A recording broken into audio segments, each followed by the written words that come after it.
The National Student Affairs Office of Tecnológico de Monterrey, I welcome you to this hangout called The Importance of Assessment for Student Affairs. First of all, I would like to express our gratitude to Professor Darcy Oaks, PhD Senior Associate Director from the Office of Student Life Center for the Study of Student Life. Thank you. Student Affairs globally has been going through a process of documentation of the impact of co-curricular activities on student development. Assessment initiatives in student affairs is a critical topic to deal with in the context of higher education. I would also like to welcome and thank Dr. Enrique Ramos and Aide Mejia, who are here with me in Campus Monterrey, and the student affairs staff of Tecnológico de Monterrey in every campus. We will also like to welcome the staff from, or the people from the International Association of Student Affairs and Services community that is watching also this hangout. I will give a little introduction on Spanish also. Buenos días a todos los asistentes a este hangout titulado The Importance of Assessment for Student Affairs. En un contexto global, en la educación superior es cada vez más necesario que cada uno de los departamentos universitarios den cuenta del impacto que tienen sus actividades sobre el desarrollo estudiantil. Las iniciativas de evaluación en asuntos estudiantiles representan un tema muy relevante ante este contexto. Damos la bienvenida al doctor Darcy Oaks de la Universidad Estatal de Ohio, quien accedió a participar en esta hangout. Damos también la bienvenida al doctor Enrique Ramos, Director Nacional de Asuntos Estudiantiles, y Aide Mejía, Coordinadora de Capacitación, que nos acompañan aquí presentes. A continuación comenzaremos con las preguntas para el profesor Darcy Oaks. We will now start the questions, and we will have an answer from Professor Darcy Oaks. The first one is, how would you describe the importance of assessment for student affairs?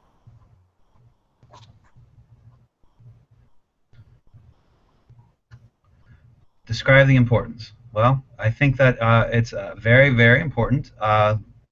Student affairs in North America costs a lot of money. I think it's very important. I think the higher ed in North America, the relationship between the curricular and the co-curricular is very intertwined, so that and if that's the case, we should be demonstrating that we're good stewards with that amount of money. And I also firmly believe that the co-curricular options are very important in students' lives, and we know what we're doing. Student affairs officials are very talented, so we should be intentional about our work and try to use feedback loops to get better with that work.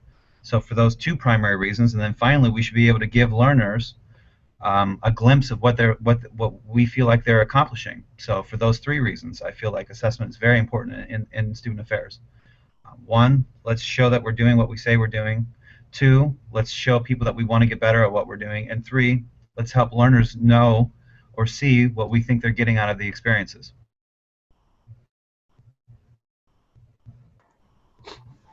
Thank you. The next question is, which would you say would be excellent first steps on the development of an assessment culture on campus, especially on student affairs? So, to me, a culture of assessment, what is key is the assessment officials adopting a sort of a coaching model, one of that is not intimidating to the practitioners or the program managers. Often assessment is considered an intimidating or scrutiny or judgmental, whereas it should be viewed as helpful and engaging. So that I think is key. Number two, a good champion from the administration. Good champion or good champions. So the administration and the higher powers should demonstrate that the assessment efforts are very important. And then over a few years, that culture can change when it is in fact demonstrated that assessment efforts are not scrutiny, but are actually helpful and produce better programming and services. to me, it's a coaching model in that assessment officials are engaging the program managers and the service providers in concert together as a collaboration.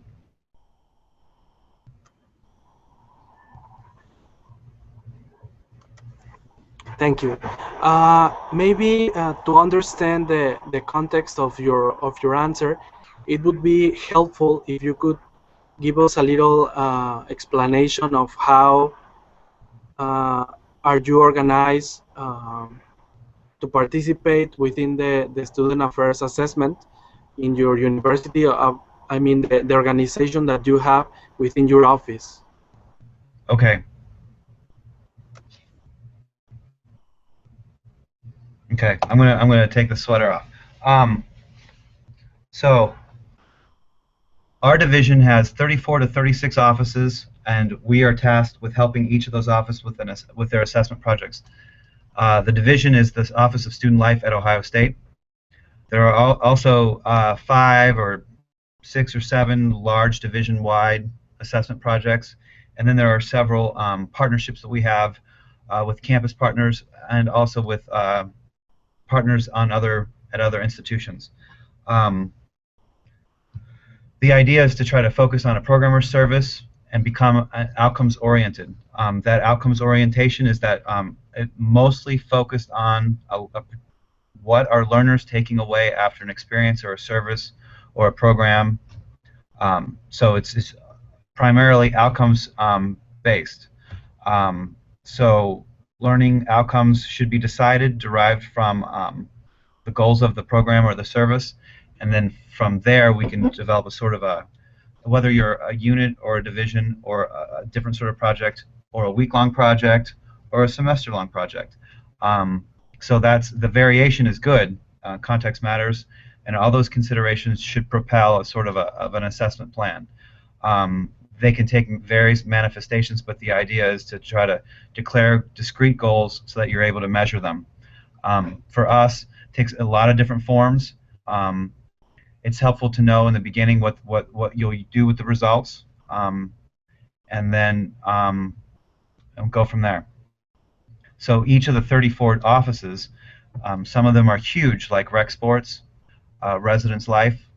Some of them are very much smaller, like a Parent and Family Relations office of like 2 or 3 staff. All of them talk to us about trying to assess, and in almost all cases we're able to relate that to student learning, or at least conditions in which help student learning. Is that helpful? Yes, thank you very much. The next question is about what kind of tools or assessment tools you use during your assessment projects. I mean, the online tools, there are some rubrics maybe, some surveys. What kind of tools you usually use? Yeah, so I had made notes for this questions before. What I jotted down. Certainly, we often use survey software delivered via email devices. In our particular case, we use Qualtrics. And that offers us the ability to survey a small number of people after a particular workshop, or a large number of people if we're trying to get a sample of all junior undergraduates, for instance. We have, in our particular office, and then many of our partners use iPads for, say, like there's an event and we want to survey students immediately following some sort of event, like a film or some sort of workshop. We have, I think, 9. We're able to use the same software on the iPads. Some program managers find that better than email because the proximity increases the response rate. You're able to grab the students real quick and ask them to fill out a short survey. For us, that's the same software, Qualtrics. Sometimes we even use a clipboard and a piece of paper for surveys for similar events. We also like on occasion, we'll measure fire drills. The residence halls will do a fire drill, which is like a practice for a fire emergency. They'll pull the alarm, and we'll try to witness the behaviors of the students and see if there's anything that we could improve, or if they're, like, say we could block an exit and see if it caused chaos or if it became dangerous. Other kinds of tools, I think you're kind of asking like a technology thing. Besides those kinds of big things, reasonable quality recorders we use a lot. Tape recorders, digital recorders. We have a relationship with a transcription service. So if we do focus groups or semi-structured interviews, we can record them and then send them away to the transcription service, and then receive the text files back and treat that as the data. Certainly, statistical packages such as Stata. I'm less familiar with that, but that's used in our office. SPSS. And then other standard database tools, Access, Excel, other database tools for extraction and for data analysis is helpful. Social media, here at Ohio State, we often pretend like we're going to get better at communicating results either with students or with other institutions through social media, and we're not particularly good at it. We do have a Twitter handle, but we're just not particularly skilled at sharing results via social media yet, either with students or with other institutions. And I think the value in sharing results with students is that for one, it shows students that we're using the data so that it combats survey fatigue. So when they're sent an email later and they're asked to fill out a survey, they might be compelled to answer it because they know that we're actually doing something with the data. Two, it helps them understand their campus better, that sort of thing. Three, it makes them understand that we're taking positive steps and they're being listened to on campus. And then sharing with other campuses, so that we're able to start a dialogue about best practices about student affairs and assessment practices. But we're just not terrific at that yet. Those are the kind of tools I had jotted down. I don't know if you want to ask deeper about any of those.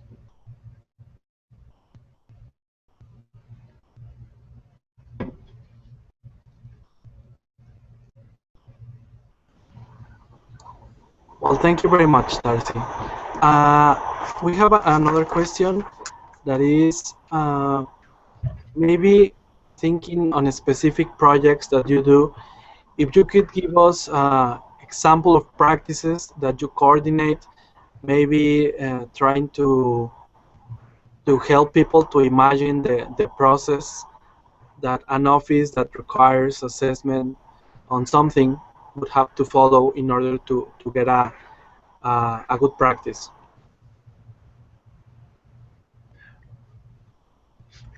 Okay, so to me, I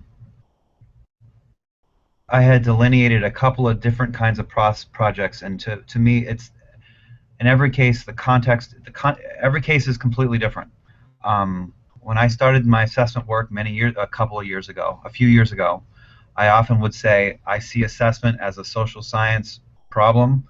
I no longer say that. I think that we in assessment borrow some methods from social science, but the feedback loop is much more immediate. And the rigor is much less. It's still there, but it's much less. So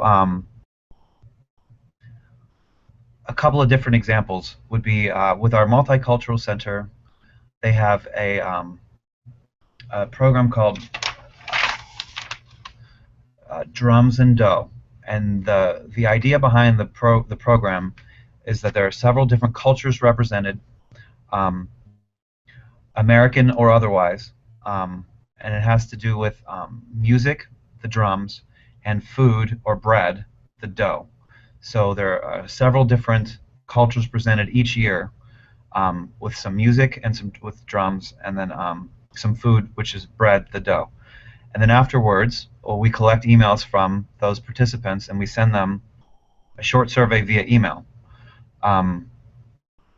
and try to get them to answer some very specific questions about why they attended, but also if they could name the culture and they could relate it to the food. So there's some very knowledge specific questions asked in this short survey, and it's to get a sense of whether the participants that attended the event enjoyed it, were satisfied with it, had fun, but then also did they learn something, and did they learn something specific.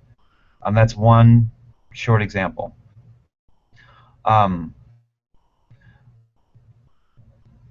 Recently, we were engaged in a different sort of situation where we were exploring our student veterans, our veteran students that have come to campus. We were interested in their experiences in the classroom, but especially outside of the classroom. So we wanted to talk to groups of veterans about their transition to college, military veterans. So for that, we chose focus groups.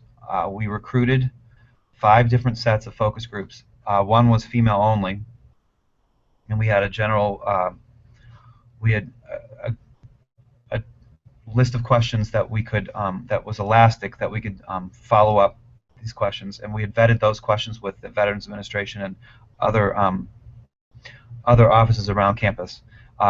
So that idea was to assess veterans' curricular and co-curricular experiences, and especially how co-curricular and student affairs experiences could propel student success in the situation of veterans.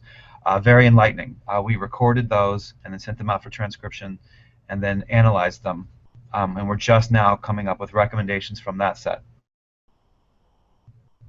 Another case, we wanted to know development, the Office of Development, and I don't know how other institutions are set up, but at least in student affairs we have a development office which is interested in why, how and why alumni give back to us, either Ohio State or the Office of Student Life at Ohio State. So in that case, we had a list of donors. These are former students, graduates that have given money back.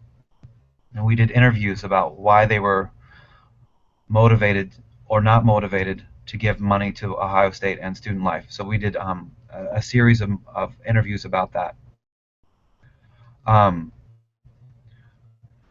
Student employees, we were interested in learning outcomes in student employees a few years ago, and this is still, it's a very hot topic right now, that student employment on campus is a high impact practice. Student employment in the co-curricular is also something that we think that students are learning a lot on the job site, but we're not measuring it at all.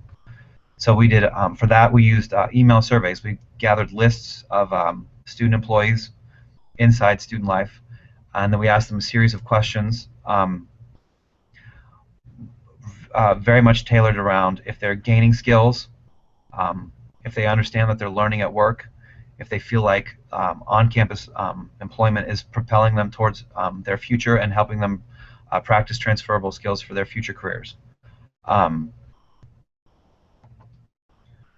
There's a, I'm trying to hit these different kinds of projects.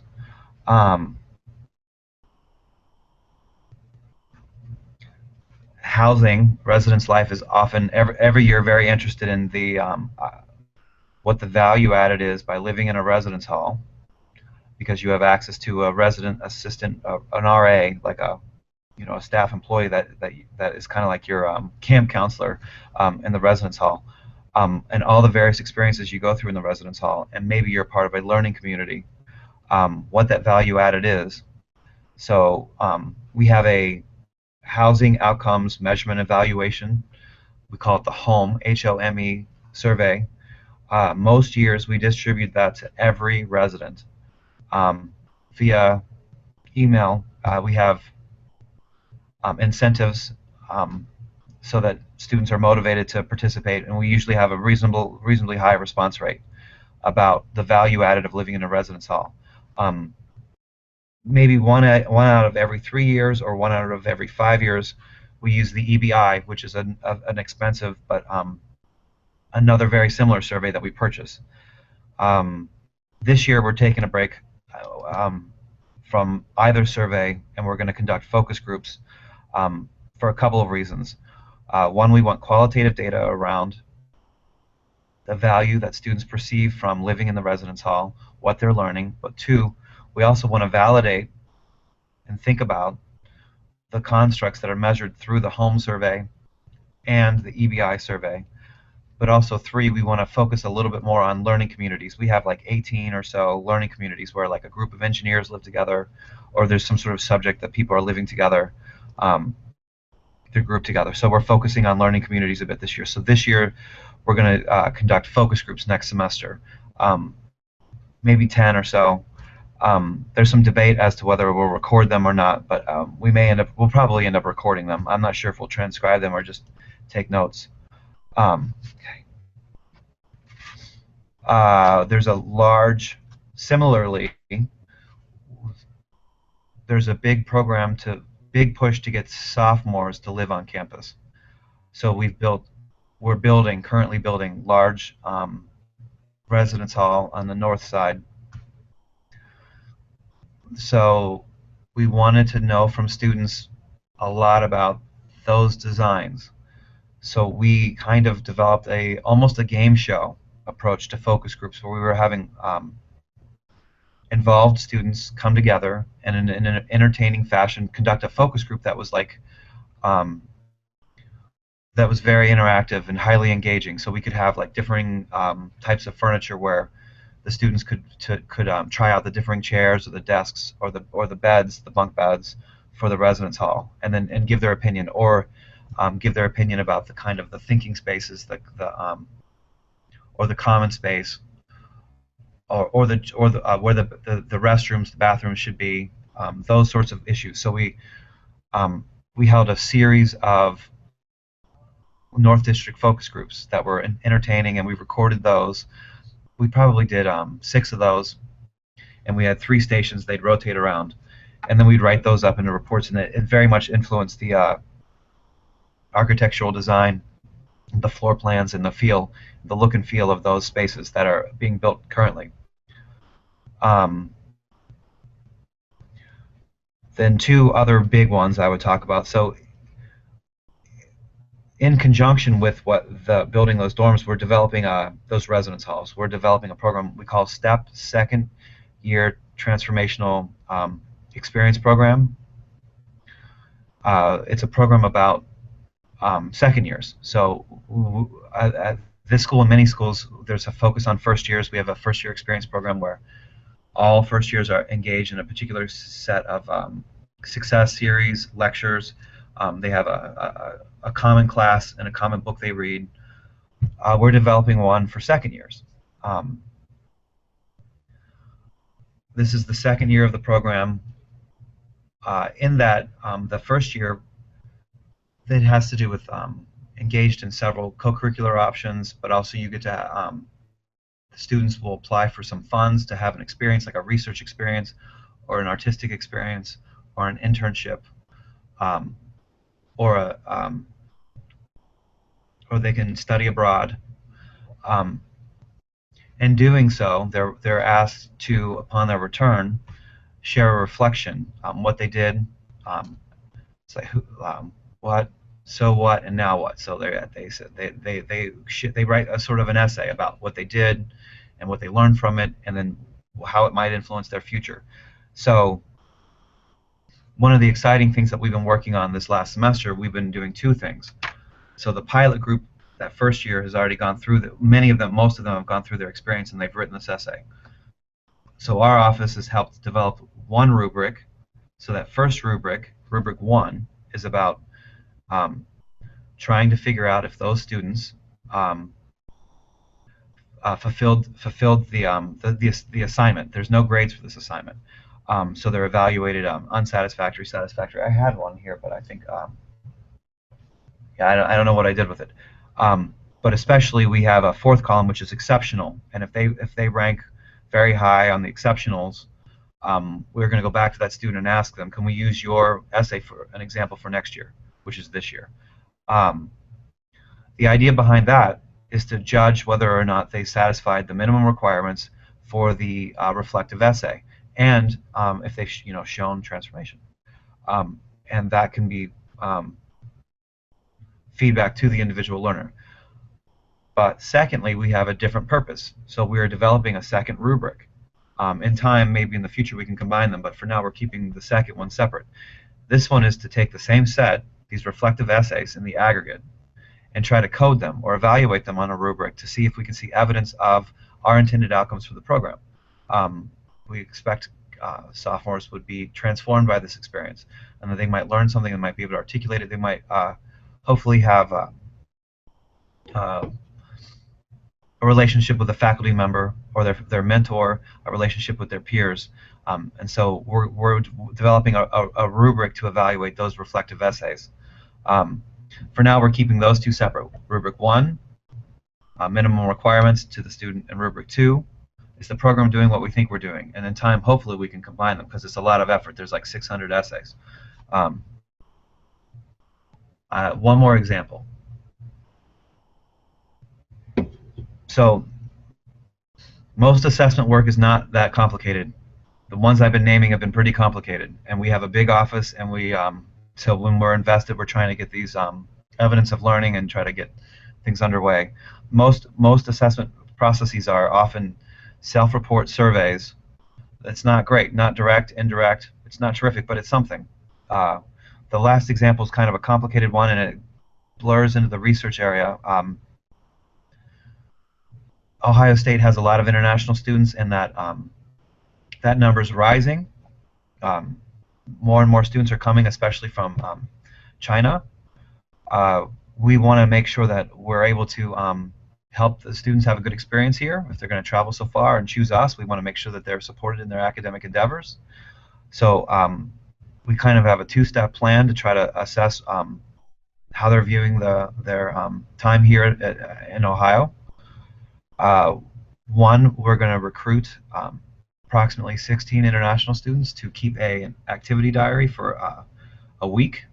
They'll keep a diary of all their non-classroom activities, and their studying, but also exercise on campus or movies, their entertainment. Then we're going to incentivize them with about $50. It seems like. After that activity diary for 1 week, we're going to have an interview with them, talk to them about their various activities and how they think that they could be supported by student affairs in their academic life, what things are going well, what things could go better, if they're engaged in clubs, student organizations, if they're engaged in sports, those sorts of activities. That'll be conducted next semester. So hopefully late next semester and during the summer we'll be able to do analyses, and then we're going to survey international students in a sample and about the similar topics. And we have some ideas of what to ask and what we want to confirm, but the qualitative should inform that survey also. And we have the appropriate campus partners too outside of student affairs for that project. So that's a very, very exciting project. It's very time-consuming. The rigor is high. It's a little expensive, but it's really exciting and should be worthwhile. So those are 6 or 7 of the examples that I had jotted down for you, Eduardo.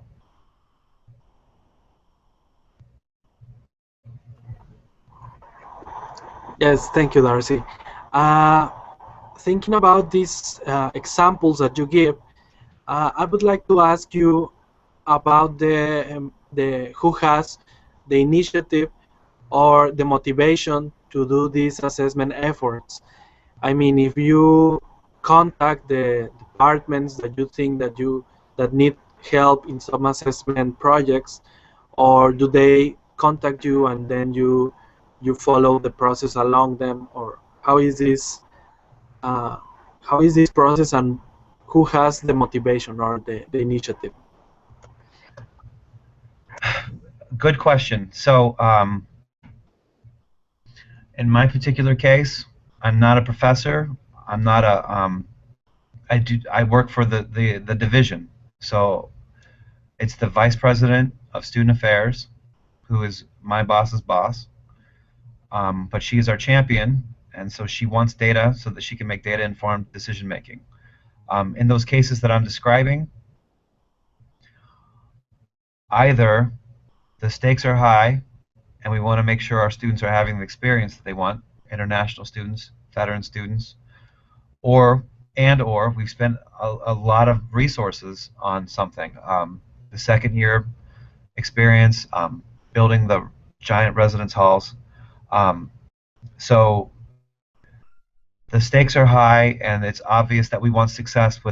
If we're devoting so many resources to, we should try to demonstrate some success. But it does come from the administration.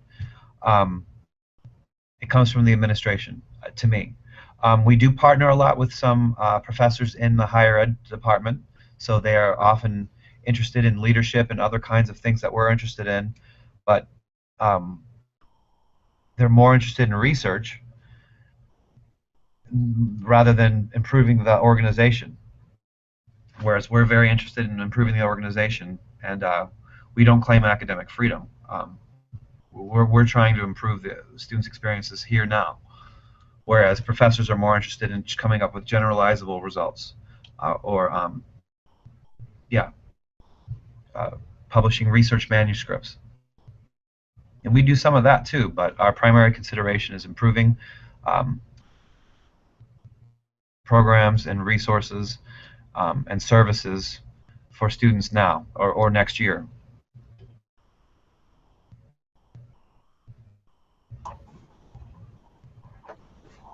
Thank you.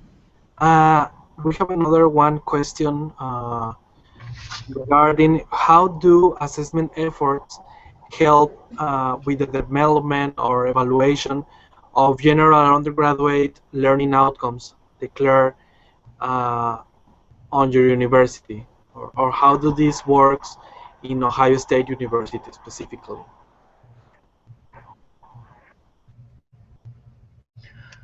Yeah, so my initial reaction to this question was it's usually the other way around. Okay, so I'm going to take some notes here.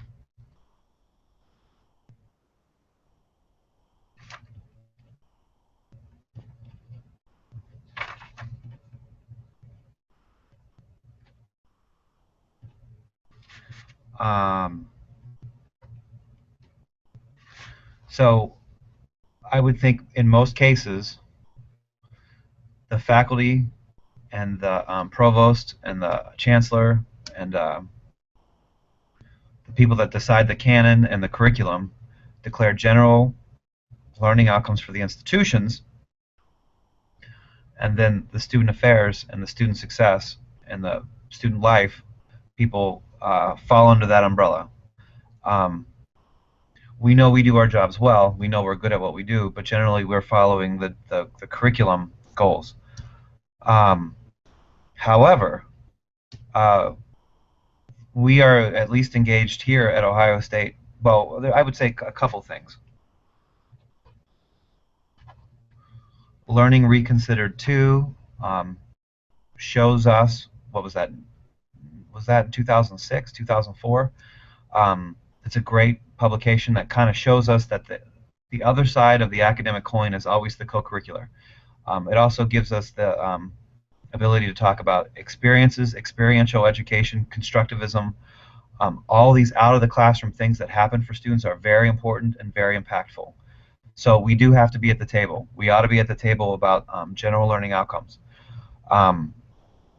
Another thing I would say, with our efforts with the first-year experience and the STEP program, the second-year program, we realized that those two programs ought to have outcomes aligned. But in that effort, we decided to take a kind of a higher view for the entire undergraduate,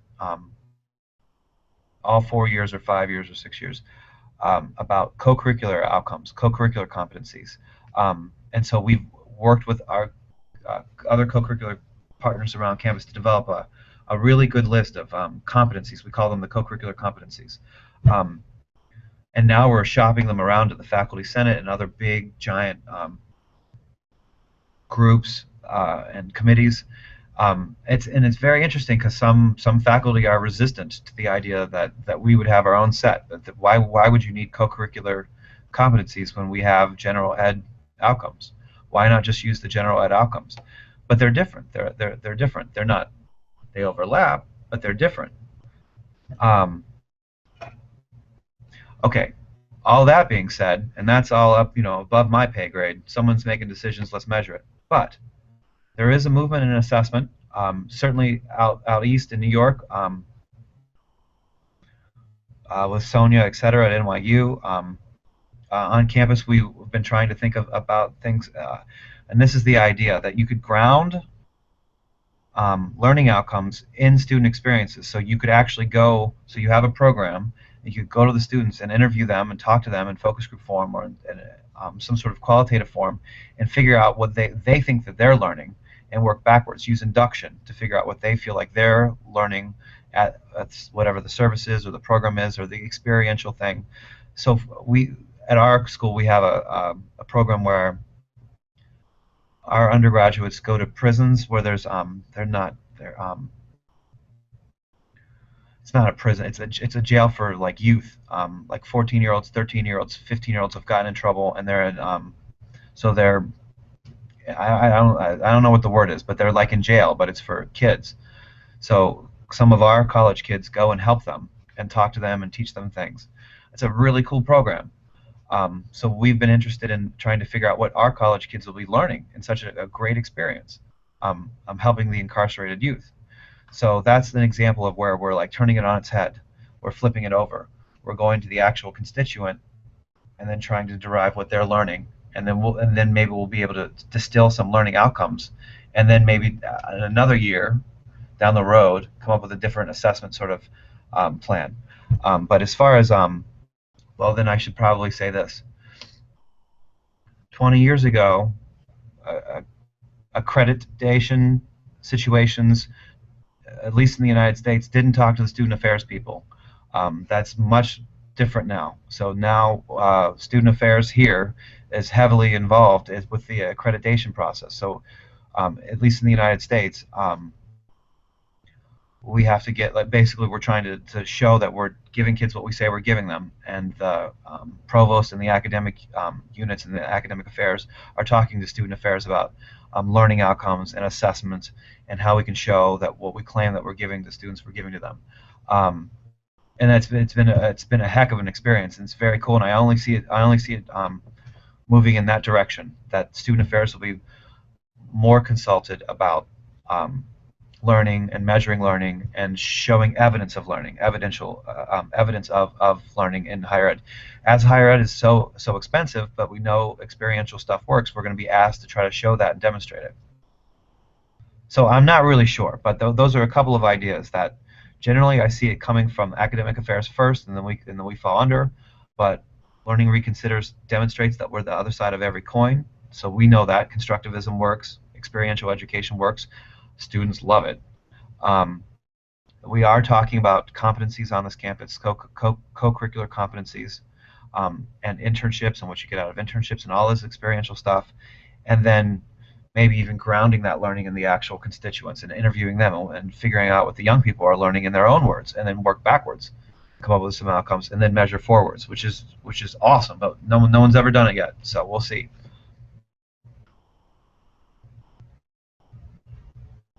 Okay, thank you.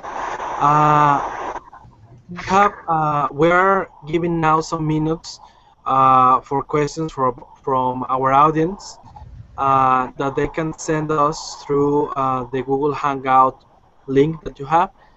Okay. We have here one question and says, what are the main mistakes that student affairs divisions make regarding assessment? Huh.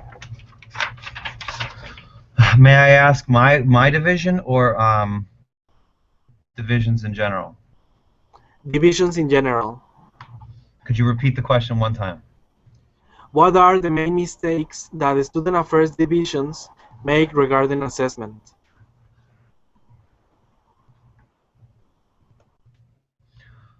Okay, cool. So in my experience, one, under-resourced, and it affects everyone. Many assessment officials in North America are half-time, only half of their position is dedicated to assessment activities, or there's only one individual dedicated to assessment activities, or they have another job, or there's a conglomeration of activities. So under-resourced. Two,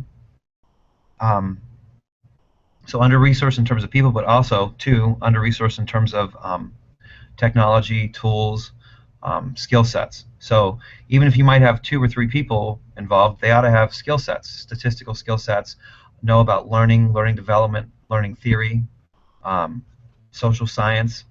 To me, it'd be something like this, and I'm not great at any of these, but I'm okay at all of them.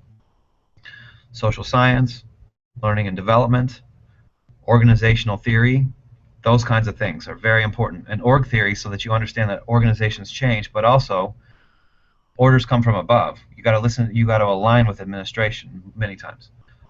There's a political economy in which we operate. But learning, that's everything goes back to learning and development and fostering learning and measuring learning, which is a very, very, very, very difficult thing. So we have to resource it with individuals, and we have to have them have skills, but also they should have the tools at hand. Okay, one big mistake I think that people make in the assessment realm is that they make some decisions about a program or service.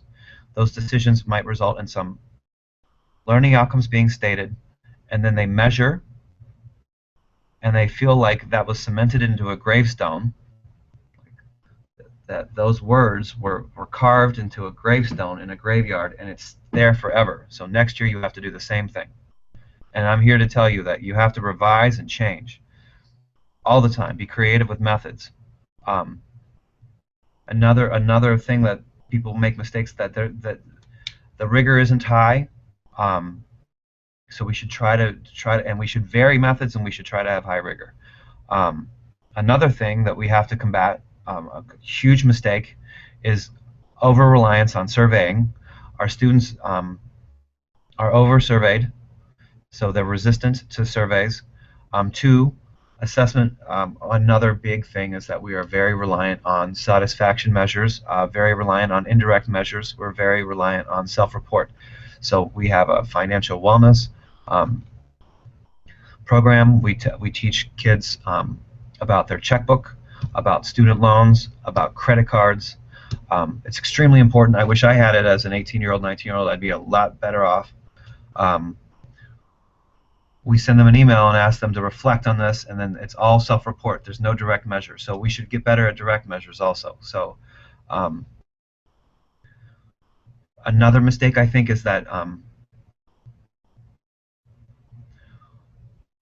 we need both numbers, but also rich data. So we need both. So some people lean heavy one way. We should count things. Other people lean the other way. They should all be deeper meaning, qualitative. We need both. We need both. You can't. So administrative types, board of trustees types, they definitely need numbers, but they need a little bit of richer stuff. Feedback loops to individual learners. They need to know words and deeper meaning and sense making, but they also need to know some numbers. So it takes both.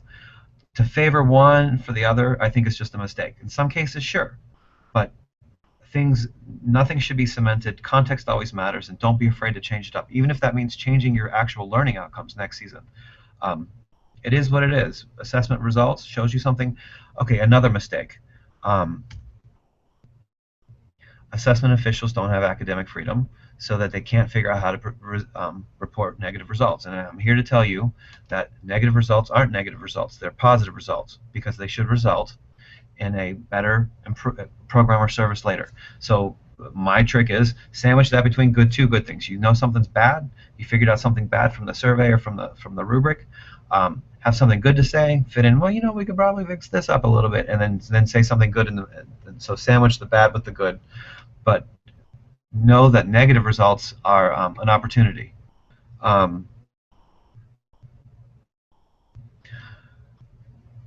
Yeah, those thank you for that question. I've never actually been asked that question. That's my initial reaction. Okay, thank you very much. We have more time for questions if anybody would like to send one. You can send it on Spanish. Pueden enviar sus preguntas en español también a través de la plataforma del Hangout y la podemos hacer llegar a la persona que nos está apoyando.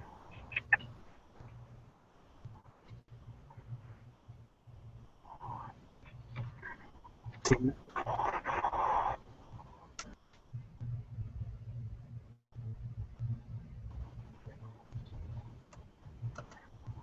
Okay, well, I think we don't have any more questions.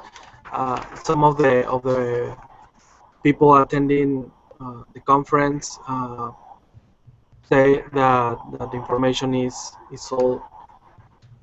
all complete, and we would like to thank you all for attending this hangout, especially on behalf of the National Student Affairs Office of Tecnológico de Monterrey. We thank Darcy Oaks for this support, and if there is anything else that you would like to say, we would like to thank you for attending. Thank you for the opportunity. Thank you. Okay, thank you very much. Muchas gracias a todos los que nos acompañaron en este hangout. Agradecemos su presencia y su interés en el tema. Muchas gracias. Que tengan buen fin de semana. Have a great weekend, Darcy. Thank you. I'll see you soon, Eduardo.